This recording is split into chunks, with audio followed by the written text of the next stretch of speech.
We are listening today to Dr. Robert M. Franklin, President of Morehouse College. We will return to our speaker in a minute for our traditional City Club questions. We encourage you to formulate questions for our speaker now and remind you that your question should be brief and to the point. As well, now we're going to move forward to our questions. Holding the microphones today are Marcella, who is over here stationed to the right, and as well we have Lisa Allen stationed to the left. First question, please. Good afternoon, Dr. Franklin, and welcome to Cleveland. My name is Mark Batson of Policy Bridge. I wanted you to elaborate on the civic and business channels and pathways that allow those innovative ideas that you have at your universities to flow into the private and public sector and grow and develop. Well, I think that it is important for the city, the state, for the corporate and the nonprofit sector to make space for innovators, make space for taking risks for the common good. Of course, corporations understand this concept very clearly with respect to the notion of R&D, research and development. Many universities that have strong research programs partner with the corporate. In fact, a school, although we are small, we have quite a number of research programs because we recognize the need going forward to dramatically increase the number of American high school students that have proficiency in science and math. We can talk about Middle Eastern languages, European and Romance languages, Chinese and Asian languages, but we need to talk about language and the literacy of science and math. And we need to ensure that teachers that occupy those classrooms, in fact, go back and engage in a diagnostic study about the level of preparation and training of the folks teaching math, science in your local schools. And this is not to, give them a hard time, but rather to offer support and to figure out how we encourage more talented young people to enter the field of teaching, and particularly in science, math, engineering, and technology. That will be, some reports indicate, as much as 75% of new jobs created in the future will emerge from that sector.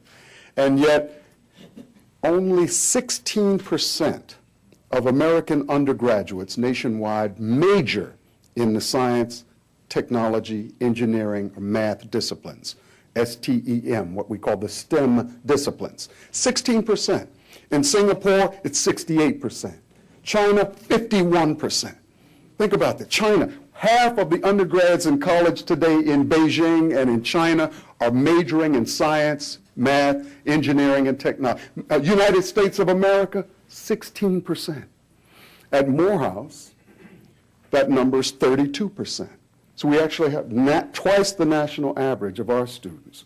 So that's a long commercial way of saying all of us need to pay more attention to the level of science and math literacy in our communities, to the ability of the teachers in those courses to really make those subjects interesting and engaging, because our students are coming to Morehouse and Spelman and saying, we had bad experiences with teachers early on, we were turned off to science, we didn't think we were smart enough to do math. In fact, they are. And we discover that after a first year. And we really challenge, and we have, professors, they almost stand on the table and teach and dance and moonwalk. I mean, just to... But the idea is to make these subjects come alive, to invite the best and brightest kids in the nation, say, of course I can do math, of course I can calculate, of course, yes, physics is for me. We have to make being smart cool and sexy again.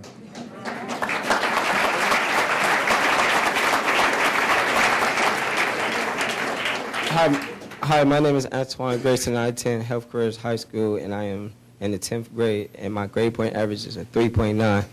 I like the 3.9, that deserves it. Last year, me and my big brothers went to Morehouse, and we met a guy that goes by the name of Joshua Williams, and he told us the meaning of poor, and it means passing over opportunities repeatedly. And I'd like to thank you for giving us the opportunity to come to the graduation at Morehouse. Thank you very much, Antoine. I should mention this morning before I arrived here on site to speak, I had two stops. One was one of our graduates who is the host of a television or a radio talk show program, Bashir Jones. And I had an opportunity to speak to parts of the listening public. I see an old friend, Vic Gelb, who's also a radio personality here today. We know each other from the Chautauqua Institution. But young Mr. Antoine was in the audience at Martin Luther King High School. And I'll tell you, if you haven't visited the school, you don't know the leadership, Cleveland, you've got a gem there. They're doing terrific work, and I just want to encourage them because... So keep up the good work, Antoine. Hope you're a future Morehouse man. I'll see you soon. Dr. Franklin, you mentioned about the 105 historically black schools. Can you share with us the challenges that the schools still today as far as raising money for the endowment funds? And also, can you comment on, I think it was legislation that was introduced in the state of Georgia recently far as the condensing of some historically black schools with other underserved state-supported schools? Yes. Thank you. Those are exceedingly important questions. The future funding for all colleges and universities in America that aren't in that top rung with billion-dollar endowments, I think all of us are facing similar challenges, and of course HBCUs face special challenges because we started later in the race. Again, Harvard had 250-year head start, right? So they're building wealth over time. Wealthier graduates with charitable habits that gave a lot. The black middle class is relatively small and recent when you think about the post-civil rights years. So even our graduates who want to give aren't in a position to give quite as much, although that's beginning to change. And I really want to praise the likes of Bill Cosby and Oprah Winfrey and others who are stepping up and investing, and they've certainly invested in Morehouse and Spelman a great deal. Our endowments per student are almost embarrassing when you put them alongside some of the major institutions in this country. Currently, Morehouse has an endowment of roughly $110 million. I don't even look at the stock market anymore. It's just, but we're in that neighborhood. There are only 5 HBCUs that have endowments in excess of $100 million. Spelman is near the top of the pyramid with over $300 million. And so the need, and let me tell you why the endowment is important. Endowment is just a form of a kind of bank account that sits there and you pays out the interest, and we take that interest or the endowment payout to operate and to make scholarships, need-based scholarships to students. So greater endowment, greater capacity to provide scholarship support and operate the school and attract smart people to come and teach at our colleges.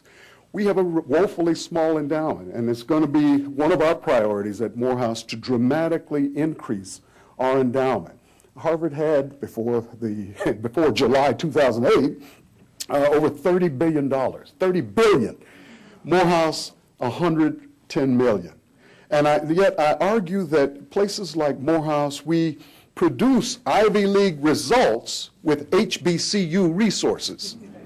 And so I really appeal to America and those listening today, if there's a project you really want to take on, help Morehouse, help Spelman really accelerate and engage in the kind of wealth building that really enables us to serve the nation more effectively.